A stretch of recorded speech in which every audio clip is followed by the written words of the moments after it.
তোর বউ? তুই আমার বউর কথা শোন। আমার বউ যে আমার কিরাম ভালোই বাসে।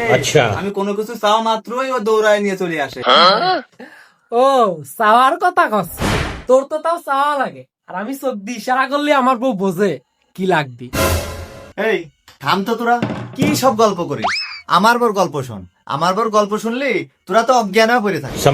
তোদের তো তাও চাওয়া লাগে, ইশারা করা লাগে, আর আমার বউ আমার চেহারা দেখলি বুঝে যায় কি লাগবে। এত লাগালাগির হিসাব ভাই আমি বুঝিনি। আমার বউ যে আমার কি ভালো দেয় না বাসে, আমি ওর বাড়ি যাই দেখ কোন যে আমার বউ আমার পছন্দের সব খাবার রান্না করে নিয়ে বসে আছে। ও জানি জানি, সেদিন তোমার বাড়ি খাইছিলাম। আচ্ছা, তোমার বউ যে রান্না, ও কি মানসির পাতে দিবা? রান্না করে আমার বউ, মনে চাই প্লেট সিদ্ধ খেয়ে ফেলা। ও স্বাদের কথা কচ্ছ? আমার বর যে রান্নার গিরা নেই তো আশেপাশের 10 বাড়ির লোকের পেট ভরে তার খাওয়াই লাগে না। এসব খাওয়া দাওয়ার গল্প বাদ দাও ভাই, সেবা যত্নের কথা শোনো। আমি তো মনে করো অফিসিতে আসা মাত্রই আমার বউ দৌড়ায় আসে আমার শার্ট খুলবি না, জুতা খুলবি না, মোজা খুলবি, একদম দিশিয়ার হয়ে যায়। ও সেবা যত্নের কথা কস? তাহলে সেবা যত্নের গল্পই করি।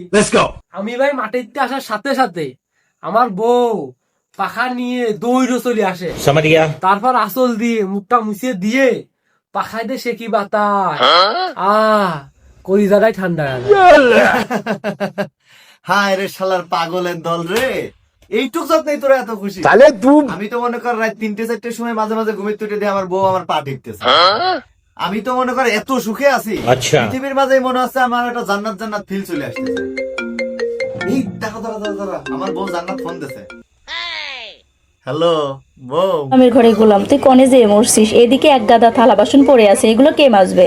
এক বালতি কাপড় ভিজিয়ে রেখেছি, এদিকে রাত হয়ে যাচ্ছে, রান্না করা লাগবে। তুই আজকে বাড়ি আয়, তোকে পাটায় ফেলায় পিসবো। আচ্ছা ঠিক আছে ঠিক আছে।